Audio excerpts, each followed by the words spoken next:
America हा एक संपन्न देश आहे, पण याबरोबरच त्याचे वेगवेगळे पैलू अमरजा बाप्तीवालेला तिच्या कामाच्या निमित्ताने जाणवले आणि त्याबद्दलच आज ती आपल्याकडे बोलण्यासाठी आलेली आहे.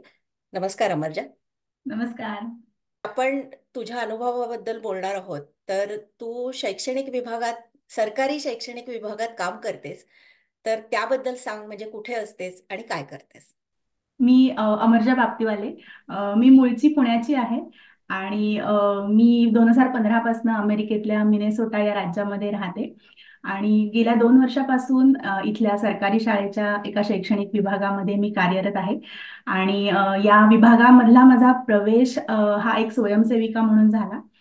4 वर्षांपूर्वी मी स्वयंसेवक म्हणून इथे जपानी भाषा शिकवत होते. सो तशी मला या सरकारी शाळेची आणि इथल्या सगळ्या कार्याची माहिती मिळाली. आणि मी सध्या ज्या विभागात आहे त्या विभागाचं नाव असं म्हणता येईल की लहान मुलांची एक इथे सर्वांगीण विकासाची चाचणी होते. सो त्या चाचणीच्या विभागामध्ये मी कार्यरत आहे. आणि ही चाचणी मिनेसोटा राज्याने अनिवार्य केलेली आहे शाळेच्या प्रवेशासाठी. आणि या चाचणीचा एक मुख्य उद्देश असा असतो की जी मुलं शारीरिक, मानसिक, बौद्धिक दृष्ट्या थोडीशी मागे आहेत, तर त्यांना लवकरात लवकर मदतीचा हात मिळावा, आधार मिळावा, यासाठी ही चाचणी असते. आणि जसं मी म्हटलं तर 3 ते 5 वयोगटामधल्या मुलांची ही चाचणी होते. सो त्यांच्या वयानुसार त्यांना प्रश्न विचारले जातात, त्यांच्याकडनं खेळ करून घेतले जातात आणि त्यांचं उत्तर, त्यांचा प्रतिसाद हा नोंदवून घेतला जातो आणि त्यानुसार त्यांना गुण दिले जातात. सो त्या जसं राज्य सरकारने ठरवून दिलेले काही निकष आहेत त्यानुसार त्यांचे गुण बघून त्यांना कुठे मदतीची गरज आहे का हे बघितलं जातं. आणि ह्यातला सगळ्यात महत्वाचा भाग असतो हा पालकांचं मत. सो पालकांना पण एक साधारण 50-60 प्रश्नावली दिली जाते की ते घरी कसे आहेत, त्यांचं खाणं, झोपणं, जे म्हणजे सगळ्या प्रकारे त्यांना कसं समजून घेता येईल त्या मुलाला, ह्याच्यासाठी प्रयत्न केले जातात. आणि ही पूर्णपणे मोफत सुविधा असते. सो त्यामध्ये मी सध्या कार्यरत आहे. किती म्हणजे खूपच हे तुझं वेगळं काम आहे. आणि मग हो. तुझी भूमिका काय असते तिथे? मी सध्या तिकडे त्याच्या जे कार्यालय म्हणजे आहे ऑफिस, तिकडे काम करते. आणि त्याचबरोबर माझी ती चाचणी घेणारी व्यक्ती होण्यासाठीचे प्रयत्न चालू आहेत. जसं की मी सध्या जी चाचणी होते तिकडे जाऊन त्यांची कशी चाचणी घेतली जाते हे बघते आणि त्यानुसार गोष्टी लिहून घेते. आणि माझ्या कामातला एक थोडासा भाग असा म्हणता येईल की माझं पालकांबरोबरचं बोलणं किंवा त्यांना ह्या चाचणीचं महत्त्व समजवून सांगणं. आणि हे चाचणीच्या आधीचं आणि चाचणीच्या नंतर सुद्धा जर कुठल्या मुलाला अशा मदतीची आधाराची गरज असेल तर त्या पालकांशी बोलून त्यांना हे सांगणं की तुमच्या मुलामध्ये कमतरता आहे असं समजू नका, तर त्याला आधाराची गरज आहे असं समजून या सगळ्या गोष्टींकडे बघा. सो तो मला एक थोडासा वेगळा आणि कधी कधी कठीण सुद्धा मी म्हणू शकते भाग आहे, कारण आपल्याकडे थोडंसं हे मान्य करणं अजून थोडं कठीण जातं पालकांना. पण मग ही शाळा सरकारी आहे, बरोबर? सरकारी शाळेत तू काम करतेस. समाजातले सगळ्या स्तरातले पालक इथे तुला दिसतात का? हो. एक विशिष्ट समाज तिथे येतो असं वाटतं तुला? नाही, इथे सरकारी शाळेचं मला एक छान वाटतं ते म्हणजे कुठल्याही प्रकारे म्हणजे सर्व समावेशक अशी ही शाळा असते. कुठल्याही आर्थिक कुठल्याही निकषांवरती तुम्हाला प्रवेश नाकारला जात नाही. त्यामुळे समाजाच्या प्रत्येक घटकातनं इथे पालक आलेले असतात आणि त्यांच्याशी संवाद साधून त्यांचे प्रश्न समजून घेऊन आम्ही सगळेजण काम करत असतो. पण मग हे काम करत असताना तुला पालकांचा किंवा विद्यार्थ्यांचा जो काही अनुभव येत असेल तर त्याच्याबद्दल तू काही सांगू शकशील का? हो. म्हणजे माझं जे काम आहे त्या कामाच्या स्वरूपात माझं अगदी रोज पालकांशी बोलणं होतं. त्यांना ह्या चाचणी ची माहिती देणं, त्यांना त्यांच्याकडनं त्यांची उपलब्धता जाणून घेऊन या चाचणीची तारीख वार सगळं निश्चित करणं. आणि ह्यामधला अजून एक महत्वाचा भाग असतो तो म्हणजे दुभाषी. काही काही पालक आणि काही काही मुलांना दुभाषाची आवश्यकता असते, कारण ते इंग्रजी भाषा तेवढी बोलू समजू शकत नसतात. सो त्यांच्यासाठी दुभाषी उपलब्ध करणं ही पण एक महत्वाची गोष्ट आहे. आणि कधी कधी पालक ह्या चाचणीसाठी थोडेसे तयार नसतात, की अरे म्हणजे खरंच गरज आहे का, किंवा आत्ताच केली पाहिजे का, असं. आणि त्यामुळे त्यांच्याशी बोलणं किंवा त्यांना ते समजावून सांगणं हा थोडासा एक भाग असतो. आणि म्हणजे असे मला बरेच अनुभव येतात जिथे पालक नंतर सांगतात की आम्ही खरंच ही चाचणी केली, बरं झालं. आणि किंवा अरे आम्ही उगाचच घाबरत होतो या चाचणीला, असं ह्याच्यामध्ये काही नव्हतं, असं दोन्हीकडनं आम्हाला त्याचे प्रतिसाद मिळतात. आणि मुलांबरोबर तुझा तसा संपर्क येतो म्हणजे काम करण्यासाठी का नाही येत? माझा फक्त या चाचणीच्या निमित्ताने त्या मुलांशी संबंध येतो, जेव्हा मी मी स्वतः कधी कधी दुभाषी म्हणून म्हणजे मराठी हिंदीसाठी जाते तेव्हा. आणि पालकांशी या चाचणीच्या संदर्भात. अच्छा. पण जो प्रश्न मी तुला खरं तर सुरुवातीला विचारायला हवा होता, तो आता विचारते की म्हणजे हे जे सगळं तू काम करतेस त्याचं तू प्रशिक्षण घेतलेलं आहेस का? अ, नाही, तसं म्हणलं तर ह्याचं प्रशिक्षण माझं चालू आहे असं मी म्हणू शकते, कारण ती चाचणी घेणारी व्यक्ती होण्यासाठी इथे एक परीक्षा असते. सो ती परीक्षा मी भविष्यामध्ये देईन, पण त्याची आत्ता माझी तयारी चालू आहे. आणि हे सगळं बघणं, ह्या सगळं अनुभवणं आणि याच्याबद्दल माझं सगळा अभ्यास चालू आहे. करणं. हं. आता हे आता तू म्हणालीस की हे सगळं बघणं अनुभवणं चालू आहे. तर फेसबुकवर मी एक तुझं टिपण वाचलेलं होतं की ज्याच्यात युक्रेनच्या मुलाबद्दल तू हो. लिहिलेलंस आणि तेव्हा मला वाटलं की अरे हे काहीतरी वेगळं आहे तर हिच्याशी बोललं पाहिजे, तर त्याबद्दल हो. सांग ना. हो. जसं मी म्हटलं तसं की मी एका सरकारी शाळेच्या एका विभागात आहे, आणि त्या विभागाचं नाव आहे सामाजिक शिक्षण. सो शाळा जी इथली मुख्य शाळा म्हणू शकतो, ती पहिलीचा आधीचा वर्ग म्हणजे आपण त्याला समजण्यासाठी मोठा गट म्हणू शकतो, ज्याला इथे किंडर गार्डन असं म्हणतात. सो किंडर गार्डन पासून मुख्य शाळा चालू होते, किंडर गार्डन ते 12वी असं शाळेचं स्वरूप असतं. पण ह्याच्या व्यतिरिक्त ज्या काही गोष्टी येतात त्या सगळ्या सामाजिक शिक्षण या विभागामध्ये येतात. सो या सामाजिक शिक्षण विभागामध्ये बालवाडी येते. आणि इथली बालवाडी किंवा इथले लहान मुलांचे वर्ग खरं म्हणलं तर जन्मापासनं ते 3 वर्ष ह्याला कौटुंबिक शिक्षण म्हणतात, आणि 3 वर्ष ते 5 वर्ष बालवाडी असते. सो हे 0 ते 5 मधलं जे काही शिक्षण आहे हे सामाजिक विभागात येतं. सो हा सामाजिक विभागाचा एक भाग म्हणता येईल, अजून एक उपविभाग म्हणता येईल. तर तसंच मी जे काम करते ती बौद्धिक चाचणी घेणारा एक विभाग आहे. आणि त्याचबरोबर अजून एक विभाग आहे, तो म्हणजे समाजातल्या वंचित घटकांसाठी काम करणारा. आणि त्यामध्ये मी म्हणेन की 2 भाग अजून होतात, ते म्हणजे स्थानिक लोक की ज्यांना आर्थिक मदतीची गरज आहे. जर कुठल्या जर त्यांची काही कौटुंबिक परिस्थिती बदलली, समजा नोकरी गेली किंवा घटस्फोट झाला किंवा कुठल्याही प्रकारे त्यांना आता मदतीची गरज आहे, तर त्या विविध सामाजिक संस्था असतात ज्यांच्याकडे ते त्यांचं नाव नोंदवतात. आणि जर त्यांची मुलं शालेय वयातली असतील तर त्यांना आमच्या विभागाकडनं मदत केली जाते. आणि जसं म्हणलं तसं की किंडरगार्टन ते 12वी हा पूर्ण हे शिक्षण फ्री आहे, मोफत आहे.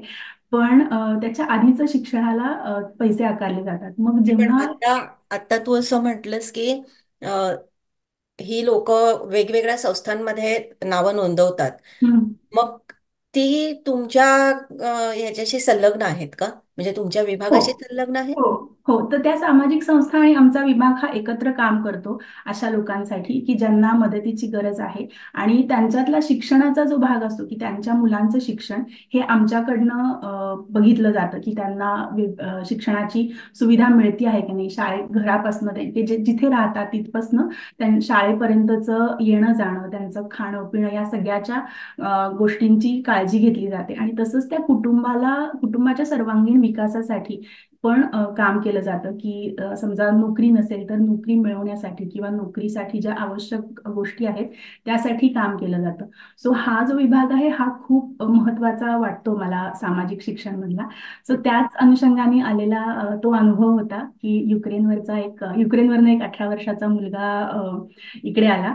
आणि त्याचं दायित्व स्वीकारलेल्या कुटुंबाने काही कारणाने नाकारलं दायित्व. त्यामुळे तो आमच्या शहरातल्या एका कुटुंबाकडे राहायला आला. पण आणि पण तो मुलगा जो होता तो त्या कुटुंबाकडे किती दिवस होता? तो त्या कुटुंबाकडे आय थिंक 1 महिनाभर वगैरे राहत होता. म्हणजे आला तेव्हाच तो आमच्या मग शहरामध्ये राहायला आला. कारण त्या जिथनं युक्रेनवरनं येताना त्यांचं दायित्व स्वीकारलेल्या कुटुंबाने त्याला नाकारलं काही कारणाने. त्यामुळे तो आमच्या शहरामध्ये आला आणि त्यामुळे आमच्या शाळेमध्ये त्याचा 12वी मध्ये प्रवेश झाला. आणि अगदी त्याचं 12वीतलं शिक्षण हे इंग्रजीची ओळख करून घेत घेत चालू झालं. हं. आणि पुढे त्या कुटुंबानी काही कारणांनी आम्ही त्याची काळजी घेऊ शकत नाही असं सांगितल्यामुळे तो आता त्याला कुठे त्याची राहायची सोय करायची यासाठी त्या विभागातले सगळे लोक कार्यरत होते. आणि तेव्हाच एका आईचा फोन आला की माझा मुलगा उच्च माध्यमिक वर्गात आहे आणि आज तो येताना त्याच्या एका युक्रेनवरनं आलेल्या मित्राला घेऊन आला आणि तो आज रात्री आमच्याकडे राहत आहे असं. हं. सो हे ऐकून आम्हाला खूप छान वाटलं की अरे त्याची म्हणजे आजच्या रात्रीची तरी सोय झाली. आणि म्हणजे तेव्हा तुम्हाला प्रश्न पडलेला की आता हा मुलगा कुठे राहणार, तो कुठे आणि राहणार. तेवढ्यात ही गोष्ट Yes. झाली. हो हो. त्यामुळे आम्हाला सगळ्यांनाच खूप छान वाटलं. आणि तेव्हा ऍक्च्युली इथे 2 दिवस बर्फाचं खूप वादळ चालू होतं. त्यामुळे माझी जी सहकर्मचारी होती तिने त्यांना थँक्यू म्हणायला फोन केला की तुम्ही खरंच खूप मोठं काय म्हणजे आम्हाला मदत केली आहे असं. आणि जर तुम्हाला सहज शक्य असेल तर अजून 2 दिवस राहू शकतो का हा तुमच्याकडे. तर त्याच्यावर त्या आईचं जे उत्तर होतं ते खरंच हृदयस्पर्शी म्हणता येईल असंच होतं की म्हणजे 2 दिवस काय आम्ही त्याचा आमचा तळघराची पूर्ण त्याची तयारी करून ठेवलेली आहे आणि तो जेवढे दिवस हवे तेवढे दिवस इथे राहू शकतो. आणि हे ऐकून आम्हाला इतकं छान वाटलं की म्हणजे अक्षरशः डोळ्यात पाणी आलं होतं की कुठल्या ह्याच्यापर्यंत जाऊन मदतीचा हात एखादी देऊ नाही, आणि शकतो. नुसतं तेवढंच नाही, म्हणजे कुठे एका बाहेरच्या देशातून हो आलेला तो मुलगा मुलगा आणि ही बरोबर आहे. कुठली तरी बाई की जी हो. त्याची ओळख पण नाही, ती पण असं नाही. हो सांगतेय. खरंय खरंय. आणि मला पण त्याच्यातला हा एक एक मुद्दा असा खूप छान वाटला की म्हणजे तो मुलगा एवढा नवीन आहे त्याच्यासाठी नवीन देश नवीन शाळा नवीन मित्र सगळे म्हणजे काही ओळख नाही आणि तरी तो कोणाशी तरी एवढा जोडू शकला एवढी मैत्री त्याची झाली की त्यांनी त्याचं दुःख त्याला सांगितलं की अरे मला राहायला कदाचित घर नसेल उद्या.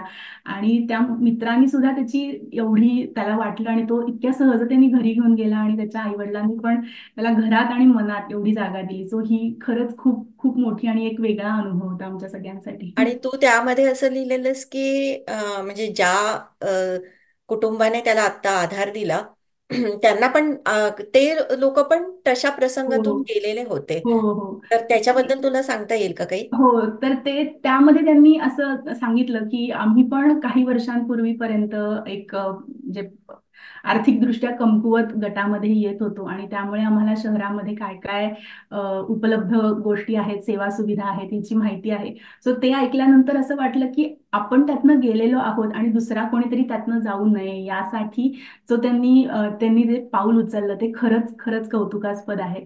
आणि इथे तशा प्रकारे खूप लोक असतात की जे आर्थिकदृष्ट्या किंवा त्यांना वेगवेगळ्या प्रकारच्या मदतीची गरज असते. सो ते सामाजिक शिक्षण या विभागामध्ये जोडले जाऊन तिकडनं मदत घेतात आणि आपल्या पायावर उभं राहण्यासाठीची धडपड करतात.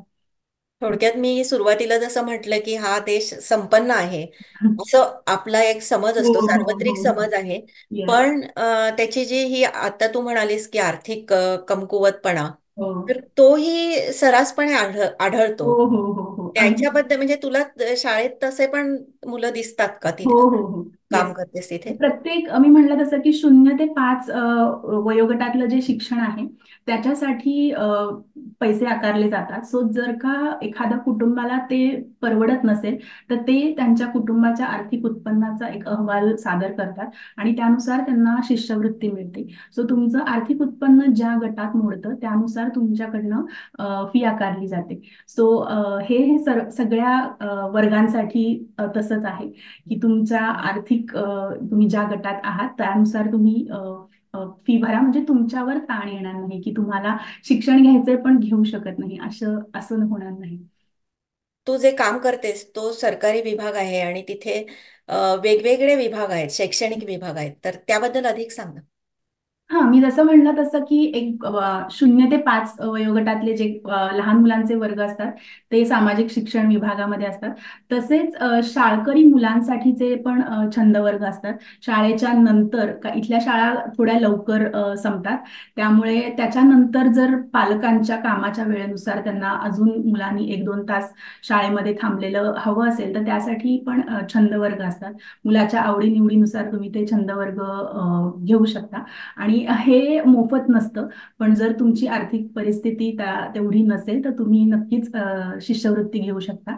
सो हे झालं शाळकरी मुलांचं. त्याच्यानंतर पुढे प्रौढांसाठी आणि ज्येष्ठांसाठी सुद्धा एक विभाग आहे, ज्याच्यामधनं छंद वर्ग, खेळ वर्ग हे घेतले जातात. आणि ते बऱ्याचदा दिवसा असतात, कारण बऱ्याचशा ज्येष्ठांना, प्रौढांना ते जमू शकतं यासाठी. तसेच शनिवार रविवारचे सुद्धा वर्ग असतात. सो ते, आणि त्यामध्ये अजून एक भाग असा आहे की तुम्हाला जर का काही असेल तर तुम्ही शिकवू पण शकता तिथे. तर त्याच्याच अंतर्गत मी जपानी भाषा तिकडे शिकवत होते. आणि मी आता अगदी एक नुकताच क्लास पाहिला की इथिओपियाची एक मुलगी आहे जी इथिओपियाचे सगळ्या खाण्याच्या गोष्टी शिकवते. सो त्याच्यावरनं मला एक अशी कल्पना सुचली की मी पण भारतीय पदार्थ शिकवून बघू शकते की लोकांना कसे आवडतायत ते. सो असे बरेच विभाग असतात. आणि पण त्या त्यानुसार आता तू म्हणालीस भारतीय पदार्थ, तर तू म्हणजे ठरवलंयस का काय काय पदार्थ हे करायचे? मला स्वतःला गोड खूप आवडतं, खायला आणि बनवायला सुद्धा. सो बहुतेक मी गोडाचंच काहीतरी करीन असं वाटतं. हा. आणि काय सांगत होतीस तू पुढचा हा, आणि इथल्या शाळा बऱ्यापैकी मोठ्या असतात. म्हणजे त्यांचं भोजनालय म्हणा किंवा सभागृह ही खूप मोठी असतात. त्यामुळे जर कुठला कार्यक्रम असेल, जसं आमचं मराठी मंडळ, ते सुद्धा कुठल्या कुठल्या शाळांमध्येच कार्यक्रम करतं. सो अशा शाळा, असा कोणाला जर कार्यक्रम करायचा असेल आमच्या शाळेमध्ये, तर त्याच्यासाठी पण एक विभाग आहे जो हे सगळं भाड्याने देण्याचं काम करतो किंवा ते सगळं बघतो. सो ही सगळी जे छोटे छोटे विभाग आहेत हे सामाजिक शिक्षण या विभागामध्ये मोडतात. अच्छा. आणि तुमच्या या विभागाला समाजातल्या विविध स्तरावरून मदत होत असते असं तू म्हणालीस मगाशी, तर त्याबद्दल अधिक ऐकायला आवडेल.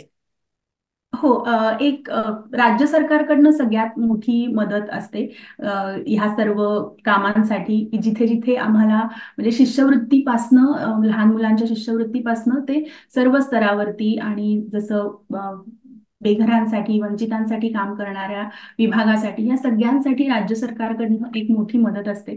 त्याचबरोबर शहरातल्या विविध संस्था, विविध दुकानं सुद्धा म्हणू शकतो, त्यांच्याकडनं सुद्धा देणगी मिळत असते. आणि अगदी सर्वसामान्य सुद्धा या कार्यामध्ये, या ह्याच्यामध्ये देणगी देऊ शकतात. आणि फक्त पैशानीच नाही, तर तुम्ही तुमचा वेळही देऊ शकता. स्वयंसेवक म्हणून काम करणं, किंवा जेव्हा आम्ही मोफत जेवण वगैरे देत असतो, तेव्हा तुम्ही फक्त येऊन त्या जेवणामध्ये, म्हणजे त्यामध्ये मदत करू शकतो. हा, सहभाग घेऊ शकता. आज तुझ्याकडून म्हणजे दिव्यांग मुलांबद्दल काय पाऊल सरकार उचलतं हेही हो. कळलं. आणि एक संपन्न देशाची दुसरी बाजू, त्याच्यात माणुसकीचं दर्शन आपल्याला कसं घडतं, हो. याचे 2-3 गोष्टीतून तू खूप छान माहिती दिलीस. आणि मुख्य म्हणजे तुझं अस्खलित मराठी ऐकताना खूप छान वाटलं.